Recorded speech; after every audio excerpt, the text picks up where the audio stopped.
28 अप्रैल दिन मंगलवार।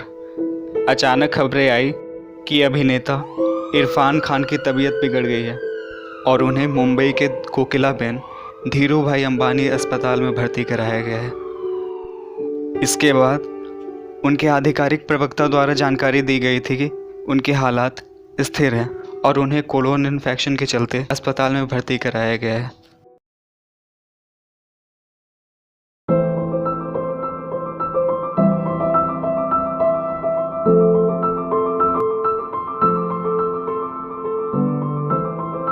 सात जनवरी 1967 को राजस्थान के जयपुर में एक नवाब घराने में इरफान खान का जन्म हुआ था। लेकिन इनके जन्म के पहले ही खानदान की नवाबी जा चुकी थी।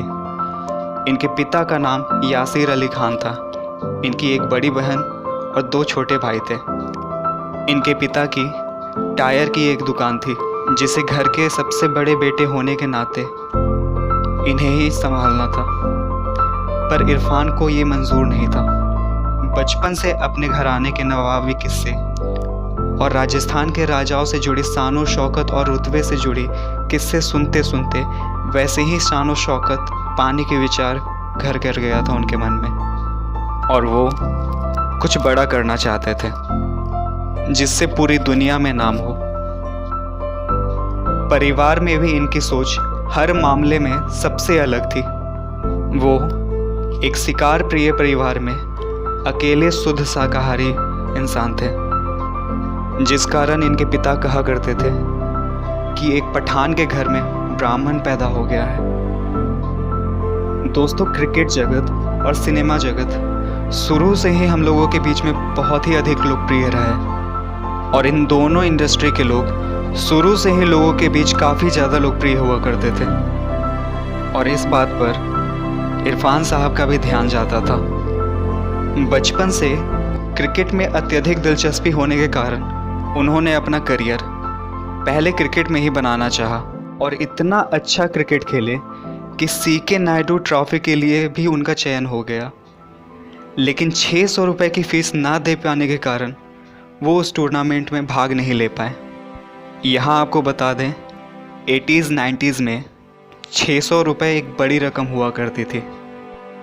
इसके बाद उन्होंने क्रिकेट से किनारा कर लिया हमेशा हमेशा के लिए। इरफान साहब के घर वाले इनके जैसे महत्वाकांक्षी नहीं हुआ करते थे, और वो चाहते थे कि कोई ठीक ठाक सा काम धंधा करके सुख चैन से अपना जीवन व्यतीत करे। पर इरफान को ये मंजूर नहीं था। इन सब के बीच एक बार जयपुर के ही रविंद्र मंच से जुड़कर इन्हें अभिनय करने का मौका मिला। उम्मीद की एक और किरण जागी और उन्होंने सोचा कि यही वो मंच है जहां से मैं अपने सारे सपनों को पूरा कर सकता हूं, और पूरी लगन से वहां काम किया। लेकिन वहां अभिनय करते करते यह बात भी समझ में आ गई थी कि अगर उन्हें कुछ बड़ा करना है तो उन्हें यहां से बाहर निकलना होगा और अपने अभिनय को और भी ज़्यादा तराशना होगा। पर वो ऐसा करेंगे कैसे? फिर रविंद्र मंच के ही उनके एक दोस्त ने उन्हें सलाह दी कि वो जैसा सोचते हैं वो सब संभव है, लेकिन इसके लिए उन्हें NSD जाना चाहिए, और फिल्म जगत के कई सितारे वहीं से आए हैं। अपनी MA की पढ़ाई पूरी कर 1984 में इरफान जयपुर से दिल्ली आ गए। दोस्तों, आप में से कई लोगों ने अपने सपनों को पूरा करने के लिए अपने घर और अपने शहर को छोड़कर जब पहली बार किसी नए शहर में अपने बड़े सपने के साथ जब पहला कदम रखा था तो आपको कैसा महसूस हो रहा था? कैसा था वो पहला दिन, वो नयापन? नीचे कमेंट में ज़रूर बताएं। यकीन मानिए, इरफान साहब का अनुभव भी आपसे अलग नहीं रहा होगा। दिल्ली में आने के बाद पहली बार में ही उनका दाखिला NSD में हो गया। आपको बता दें, NSD में दाखिला इतना आसान नहीं होता। अच्छे अभिनेताओं को भी बाहर का रास्ता दिखा दिया जाता है।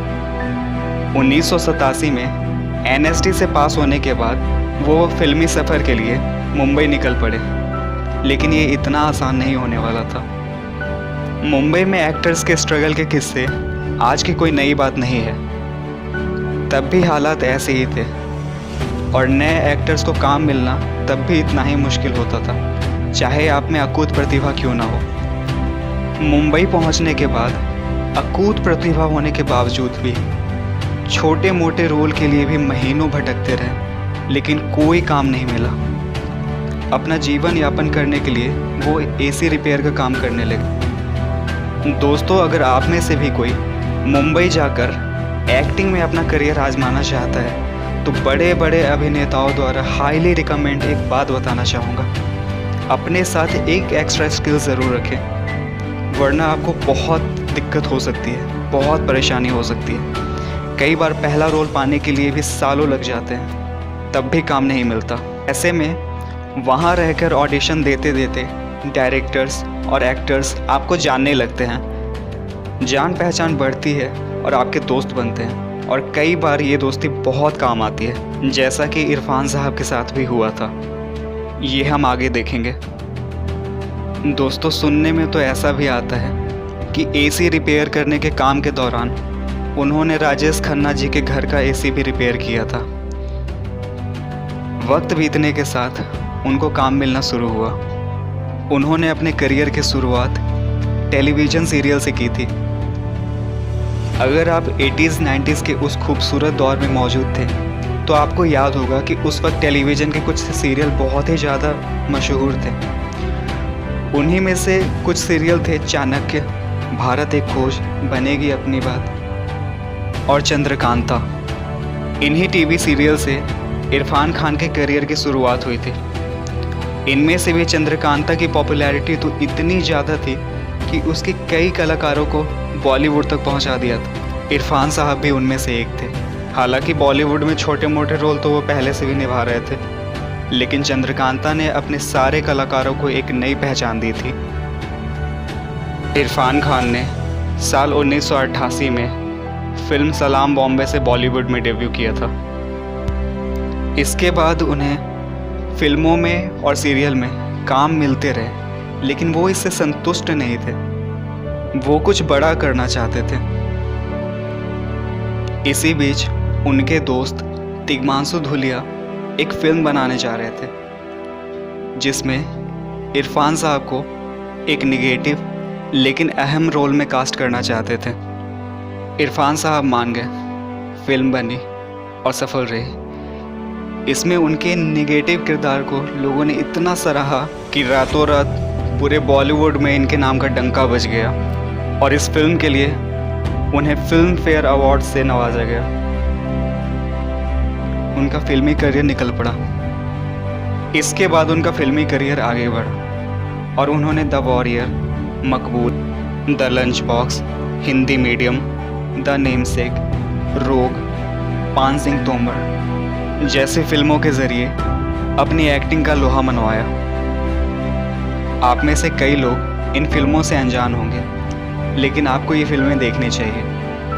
हमारी परेशानी यह है कि अब हम फिल्में सिर्फ बड़े या नामी चेहरों को देखने के लिए जाते हैं, और इन सब में कई बेहतरीन एक्टिंग और कई बेहतरीन स्टोरी वाली फिल्में छूट जाती है। हालांकि मनोज वाजपेयी, इरफान खान और नवाजुद्दीन सिद्दीकी जैसे दिग्गज अभिनेताओं ने इस मिथ को काफ़ी हद तक तोड़ा है। औसत चेहरे होने के बावजूद केवल अपनी एक्टिंग के बदौलत इन एक्टर्स ने काफ़ी लोकप्रियता हासिल की, और फैंस उनकी फिल्मों का बेसब्री से इंतज़ार करते हैं आज। ये इनकी एक्टिंग का ही कमाल था कि बॉलीवुड में इनकी शानदार एक्टिंग को देखकर कई हॉलीवुड डायरेक्टर्स ने भी इन्हें कास्ट किया था। Mighty Heart, Partition, Shadow of Time, Slumdog Millionaire, Life of Pi और द अमेजिंग स्पाइडरमैन जैसे हॉलीवुड के कुछ बेहतरीन प्रोजेक्ट में इन्होंने काम किया है। इन फिल्मों में अपने छोटे छोटे रोल होने के बावजूद भी इनकी बिल्कुल ही अलग तरह की एक्टिंग स्किल्स की वजह से इन्हें काफ़ी पॉपुलैरिटी मिली। इंग्लिश ना आने के बावजूद भी हॉलीवुड में इन्होंने अपनी एक अलग पहचान बनाई। फिल्म जगत में उन्हें कई बड़े पुरस्कारों से नवाजा जा चुका है। वो 4 बार फिल्म फेयर अवार्ड जीत चुके हैं। लेकिन इरफान खान के लिए सबसे खूबसूरत लम्हा तो 2011 का था, जब उन्हें 2011 में पद्मश्री पुरस्कार से नवाजा गया था।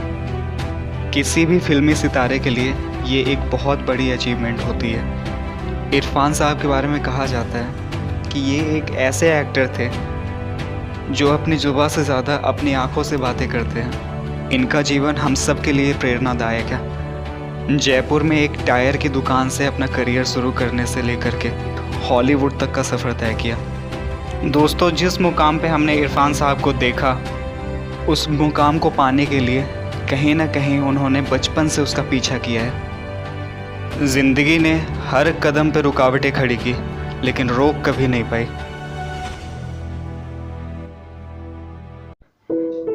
3 दशकों तक हम सबके दिलों पे राज करने के बाद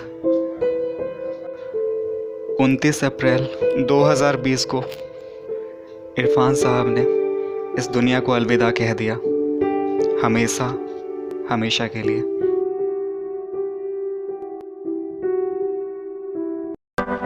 हेलो भाइयों बहनों, नमस्कार। मैं इरफान। मैं आज आपके साथ हूं भी और नहीं भी। खैर, ये फिल्म अंग्रेजी मीडियम मेरे लिए बहुत खास है। सच यकीन मानिए, मेरी दिली ख्वाहिश थी कि इस फिल्म को उतने ही प्यार से प्रमोट करूं जितने प्यार से हम लोगों ने बनाया है। लेकिन मेरे शरीर के अंदर कुछ अनवांटेड मेहमान बैठे हुए हैं, उनसे वार्तालाप चल रहा है। देखते हैं किस करवट उठ बैठता है।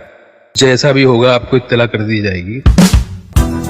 कहावत है, when life gives you lemon, you make a lemonade। बोलने में अच्छा लगता है, पर सच में जब जिंदगी आपके हाथ में नींबू थमाती है ना, तो शिकंजी बनाना बहुत मुश्किल हो जाता है।